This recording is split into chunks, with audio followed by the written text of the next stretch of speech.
করা সম্ভব না, এটা পাগলেও জানে। আল্লাহ এই উদাহরণ কোরআনে দিলেন কেন? আল্লাহ কি না বুঝে দিয়েছেন? বলেন বলেন, কেন দিলেন?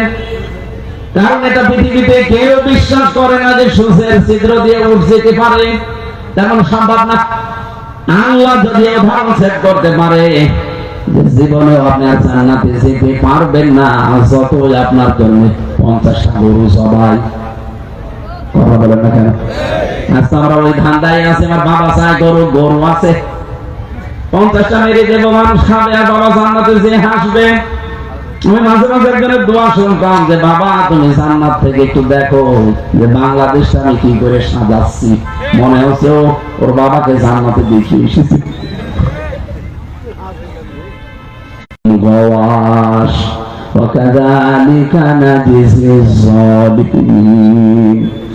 এদেরকে শুধু কবরে তোমরা রেখে আসবে, যত উপর দিয়ে ফুল দাও, নিচে টাইলস লাগিয়ে মোজাইক পাথর দিয়ে রং বেরঙের একেবারে কবরটা জান্নাতের মতো বানাও, আমি আল্লাহ নিচে জাহান্নামের চাদর বিছিয়ে আগুন লাগিয়ে দেব। এই কথাগুলো এখন আমি বানাচ্ছি, বলেন বলেন।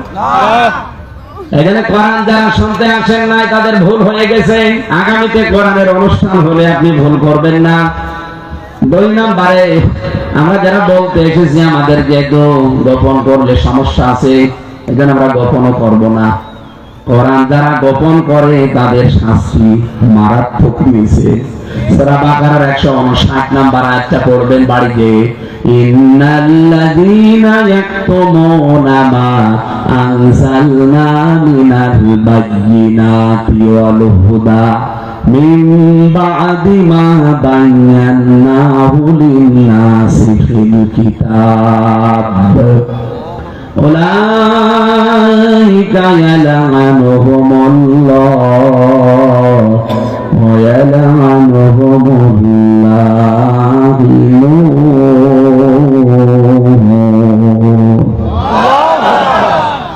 নিশ্চয় যারা পৃথিবীতে আমি যা নাযিল করলাম এটা জানার পরে গোপন করে দেয়, যেগুলো আমি মানুষের কাছে বর্ণনা করার জন্য দিয়েছিলাম, এটা আমরা যারা অন্তত কোরআন পড়ি বুঝি, আমাদের দায়িত্ব হচ্ছে এটা আরেকজনকে বোঝানো, পড়ানো, মানুষের কাছে প্রচার করা।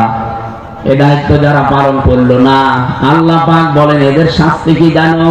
উলাইকা ইয়ালআনুহুমুল্লাহ, এদের উপর আমি আল্লাহ নিজে লানত করি, বরদোয়া করি। ইয়ালআনুহুমুল লাঈনুন, বহু বচন দিয়েছেন, পৃথিবীতে যত সৃষ্টি আমি বানিয়েছি সবাই তোর জন্য বরদোয়া করে।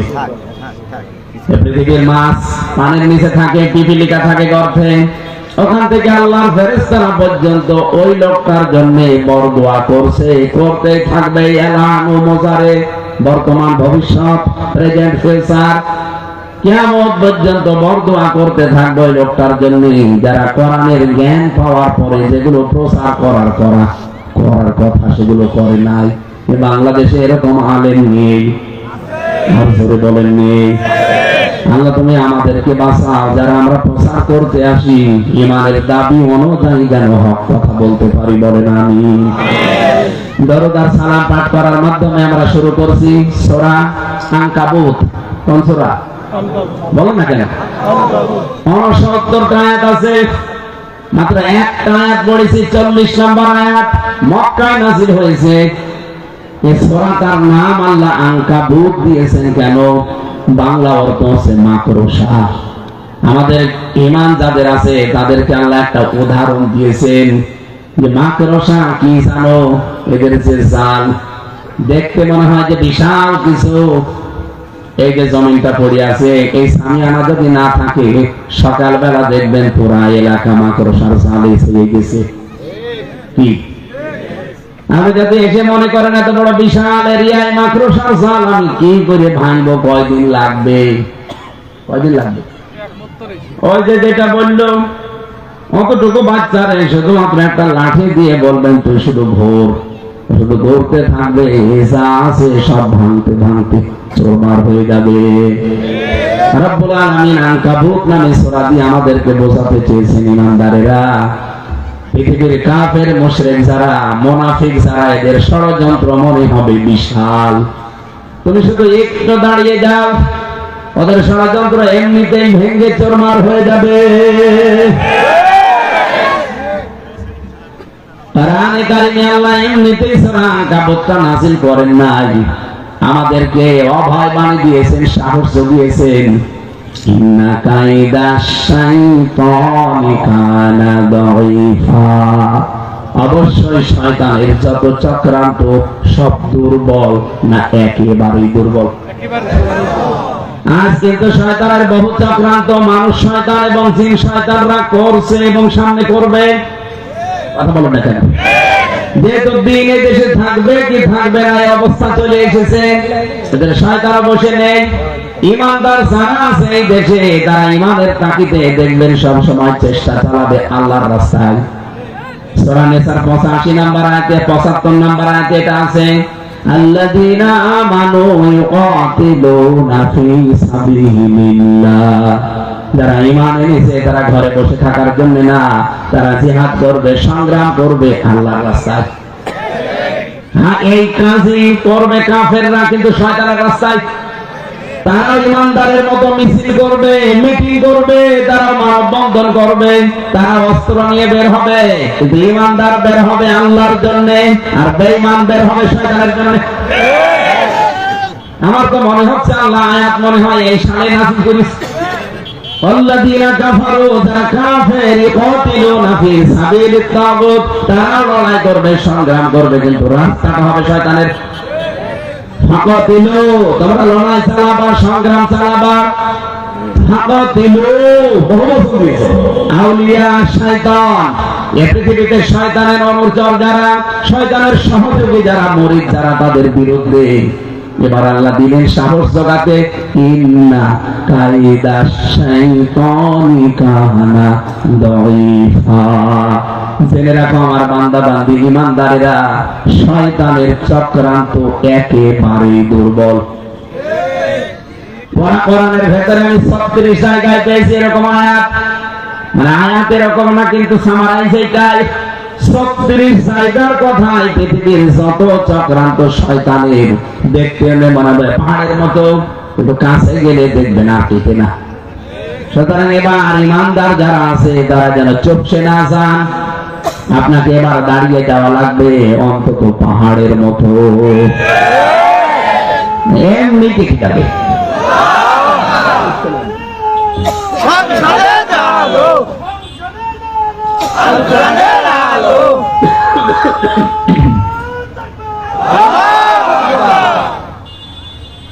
এবার একটা বিপরীত কথা বলি, সিস্টেম অপর পৃষ্ঠায় পাবেন, সূরা ইউসুফের 28 নম্বর আয়াতে।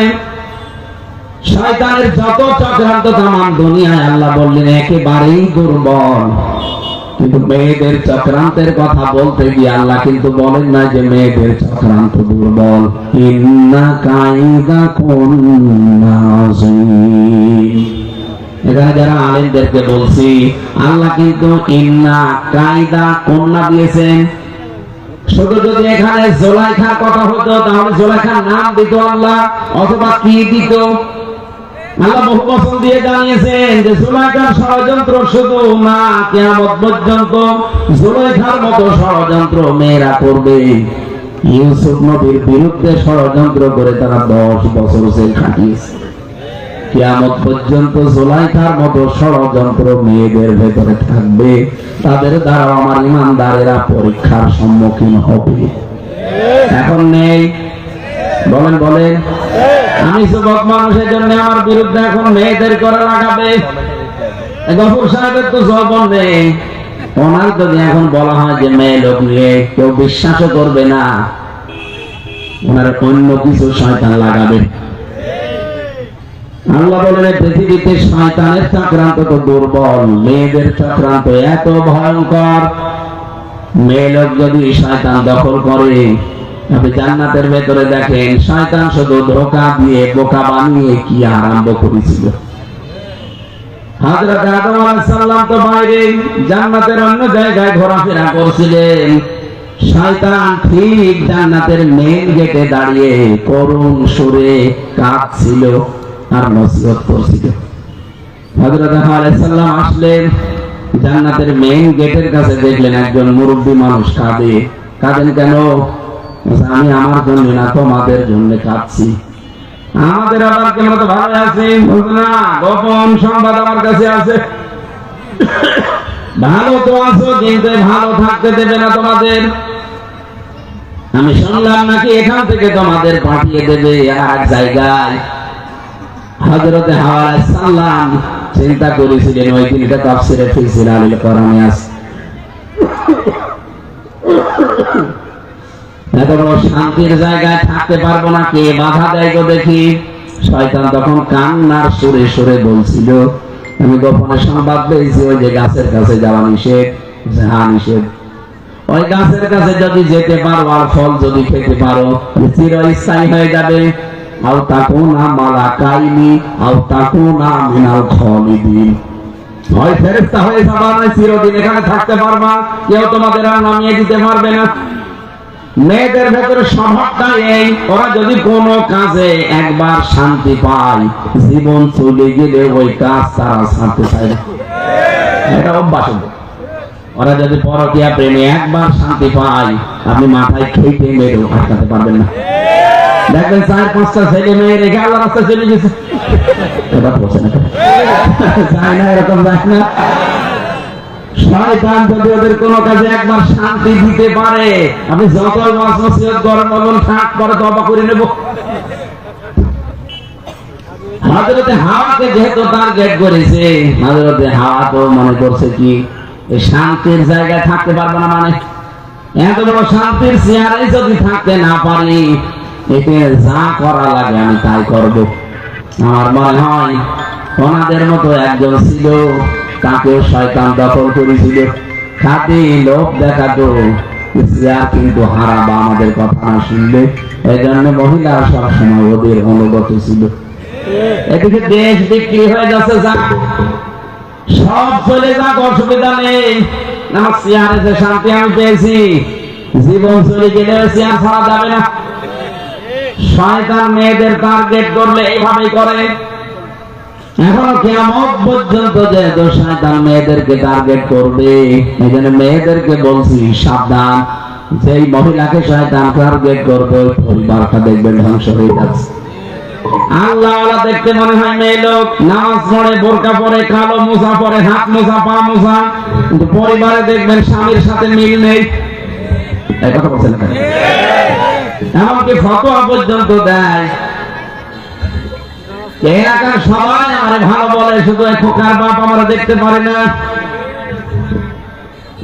এলাকার সবাই ভালো বলার দরকার কি? খোকার বাপ যদি ভালো বলে তাহলে কি ভালো বলে? সবাই আমরা দেখতে পারে, শুধু খোকার বাপ আমরা দেখতে পারে না। খোকার বাপ দেখতে পারে না কেন? যে কারণে পারে না, ওই কারণগুলো আবিষ্কার করে দরকার নাই ভালো হন। এই কথা বলো না কেন? হ্যাঁ, এখানে একটা মাসলা আছে। কারো কাছে ভালো হওয়ার জন্য আপনি আবার আল্লাহ রাসূলের বিরুদ্ধে চলে যাবেন না। লা তাআতা লি মাখলুকিন ইল্লা বিমাসিয়াতিল খালিক। পৃথিবীতে আল্লাহ রাসূলের বাইরে চলে যায় এমন কোন সিদ্ধান্ত স্বামী না স্বামীর বাবারও মানা। সম্মানিত মা বোনেরা, এটা খেয়াল রাখবেন। অবশ্যই স্বামীর খেদমত করা আপনার হক এবং স্বামীর কথা মানা হক, কিন্তু এমন কথা মানা যাবে না যে কথা মানতে গেলে আপনার আখিরাত নষ্ট হয়ে যায়। এটা কি নাম ধরে ধরে বলা লাগবে? হযরত হাওয়া আলাইহিস সালামকে শয়তান টার্গেট করে জান্নাত থেকে পর্যন্ত বের করে দিয়েছিল। উনি হাওয়া আলাইহিস সালাম আদম নবী আসার পরে তাকে এমন বোঝানো বুঝিয়েছে, রাগ করেছিল। শেষ পর্যন্ত আদম নবী হাওয়া আলাইহিস সালামের মন রক্ষার্থে গন্ধম গাছের কাছে গিয়েছিল। আল্লাহ দুনিয়ায় পাঠিয়ে দিলেন। আমার মনে হয় আয়াত থেকে ব্যাখ্যা পড়ে আমি যেটা বুঝেছি, এই পৃথিবীতে কোন পরিবারে যদি মহিলাকে শয়তান টার্গেট করে, ওই পরিবারটা জাহান্নাম হয়ে যায়। শয়তানের চক্রান্ত তো দুর্বল, আল্লাহ বলেছেন মেয়েদের চক্রান্ত বড় ভয়ঙ্কর।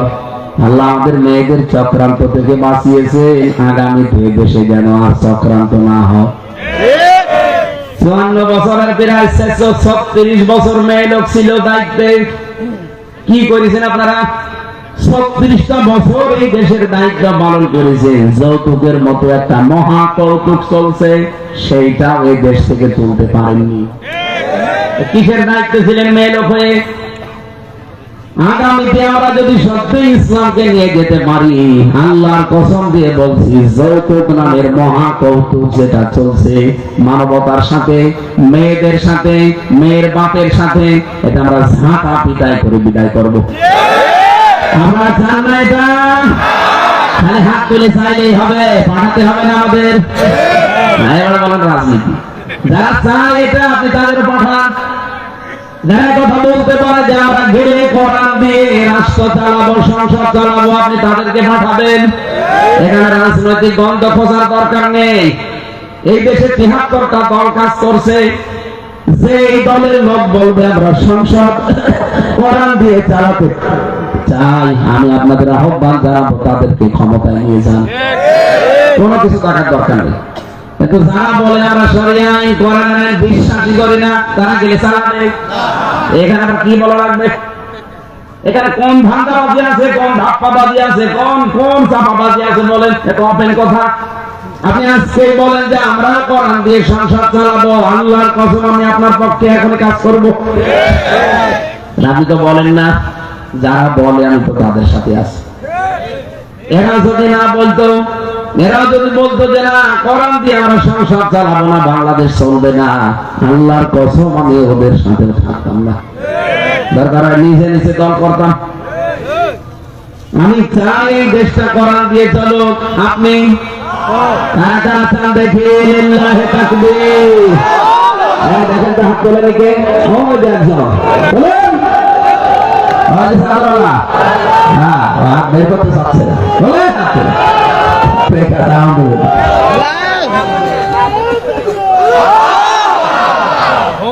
আলহামদুলিল্লাহ মাহফিল সাকসেস। এইরকম মানুষ যদি পুরা মিরপুর ১-১০ জায়গায় হাত তুলে, এই মিরপুর আমার মনে হয় বাংলাদেশের ভেতরে ফার্স্ট। এটা তো শুধু সামিয়ানার নিচে, বাইরে গেলে বিড়ি আর চা সব মিলে যায়। এই জন্য তো ভোটে চা খাওয়া যায়। কোন কারণে আপনি ভোটের এই ১০ টাকার চা খেয়ে আপনার মাথার উপর দিয়ে শয়তান ১০,০০০ টাকা আত্মসাৎ করবে? আপনাকে এখন খাওয়াচ্ছে ১০ টাকা, আপনার মাথার উপরে বাঁধে কাটবে ২০,০০০ টাকা খাবে। এটা হতে দেবে না।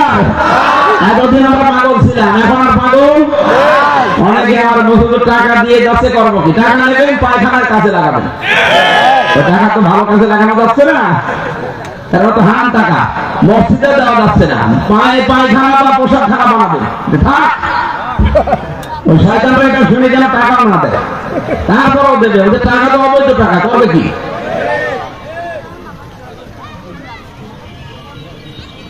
আমরা আঙ্কাবুত থেকে যেটা অন্তত শিক্ষা পেয়ে গেছি যে দুর্বল হওয়া যাবে না। শয়তানের যত চক্রান্ত সবগুলো দুর্বল, মাত্র সারসালের মতো দেখতে হবে, মনে হবে পাহাড়ের মতো, কিন্তু একটু যদি লিল্লাহি তাকবীর বলে যান দেখবেন সব হাওয়া হয়ে গেছে।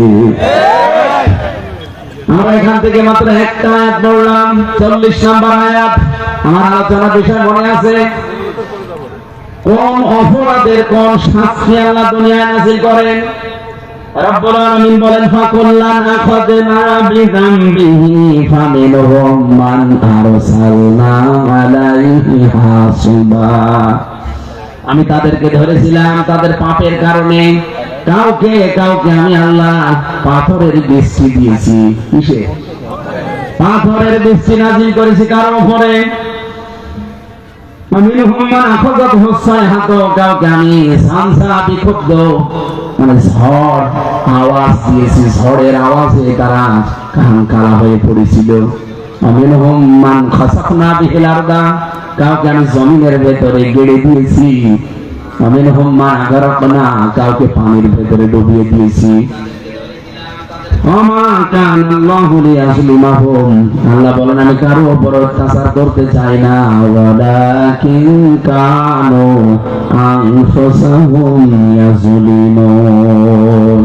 বরং মানুষ নিজেরাই নিজেদের উপরে জুলুম করে, এ কারণে শাস্তিগুলো যায়। এবার আসেন প্রথমটা শুনলাম কি?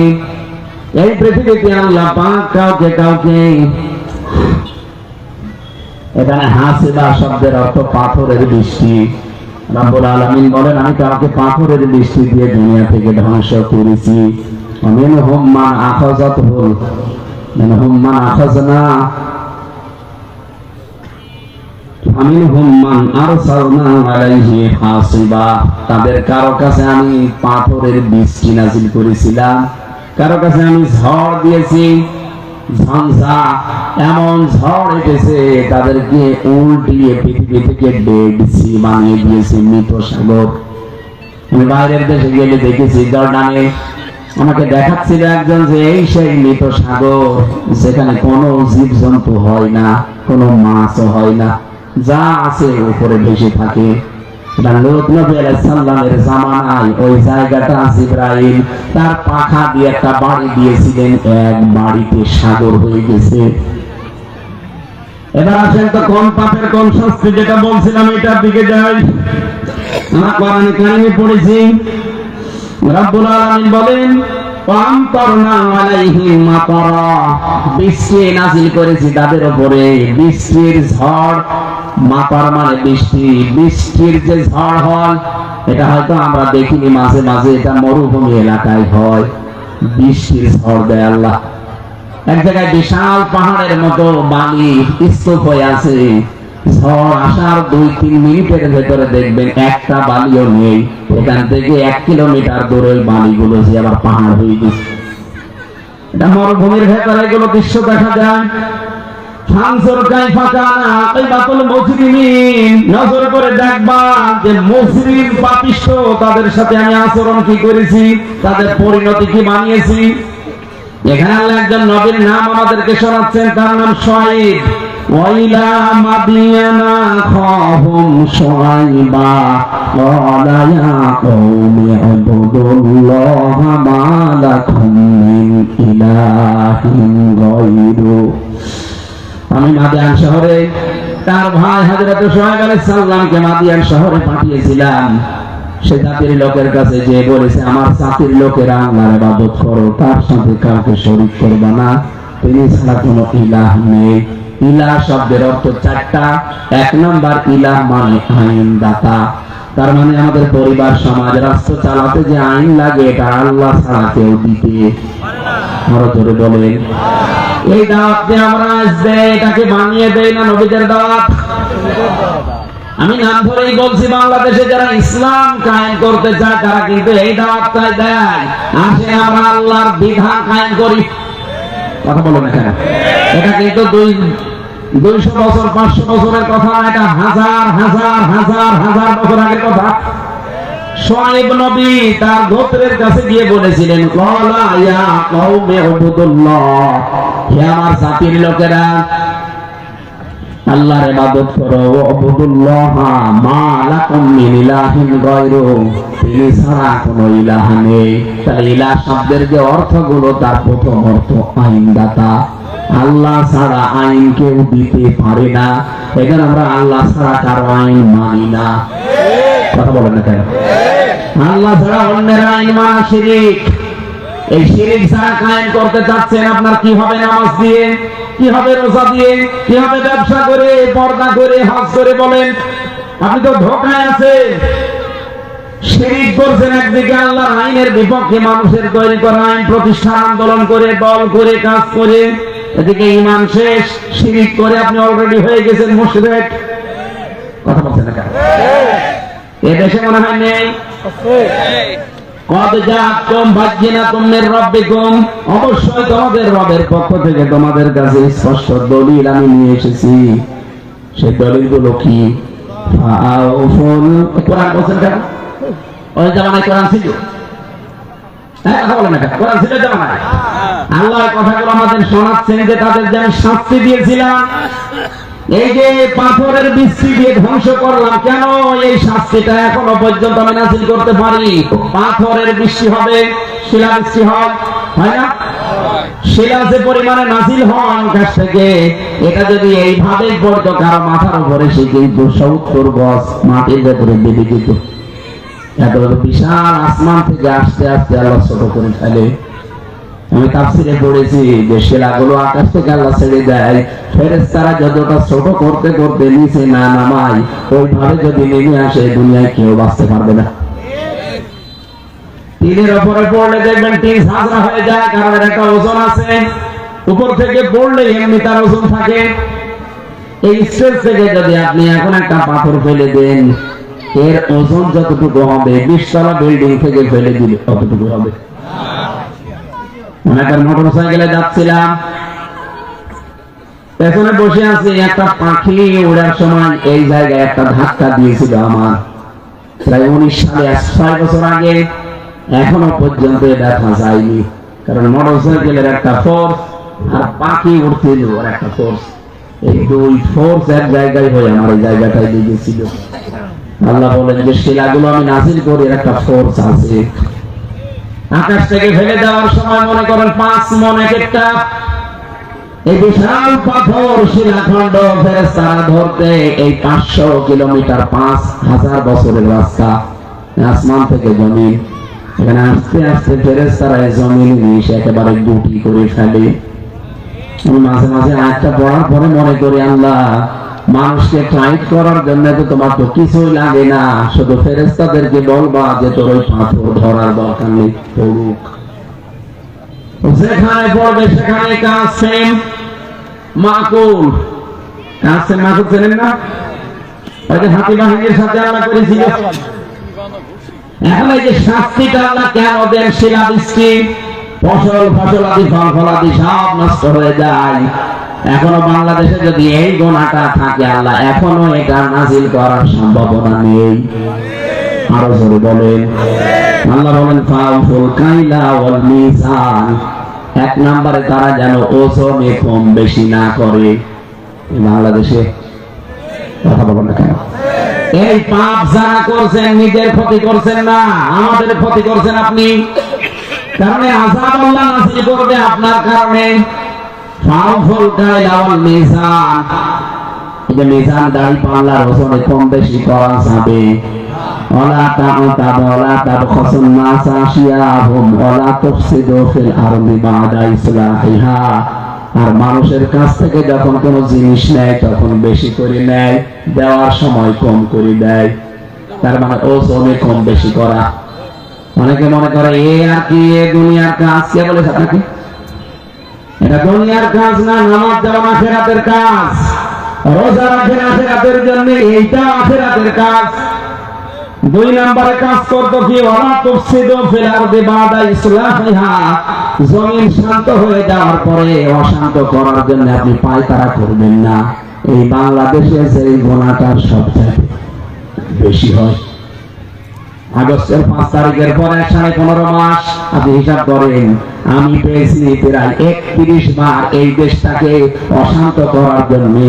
দাদি, আপা, খালা যাই বলেন ওখান থেকে চেষ্টা চালাচ্ছে, পারছে না। জনগণের ঐক্যবদ্ধ আছে, এই জন্য পারছে না। এখন আবার অন্য লাইন নিয়েছে। যারা জমিনকে অশান্ত করার জন্য ওদের হাওয়া দিয়ে ওদের পানি পড়ে করতেছেন, বৃষ্টি কিন্তু নাজিল হবে পাথরের। নাকি আল্লাহর শক্তি এখন আর নেই? বলেন। আল্লাহ পাক বলেন যালিকুম খায়রুল লাকুম, এই ওয়াজটা এমনি করি না, এটা তোদের জন্যই ভালো হবে। ইন কুনতুম মুমিনিন, যদি তোরা বিশ্বাসী হয়ে থাকিস। ওয়ালা তাকরুদু বিকুল্লি সিরাতিন তুমিদুন, আর গোনা তাদের জীবনে 2টা ছিল।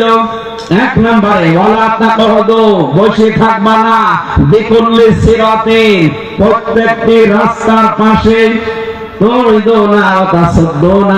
মানুষকে ভয় দেখানোর জন্য, আতঙ্ক করার জন্য রাস্তার মোড়ে মোড়ে ওক পেতে থাকবা না। এটা বাংলাদেশে এখন হচ্ছে।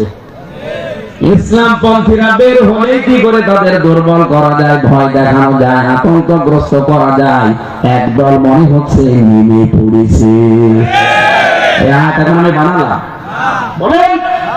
এটা সূরা আরাফের ভিতরে আছে 85 নম্বর আয়াত, বাড়িতে মিলাবেন। আপনার জীবনে আমার মনে হচ্ছে এটা আছে।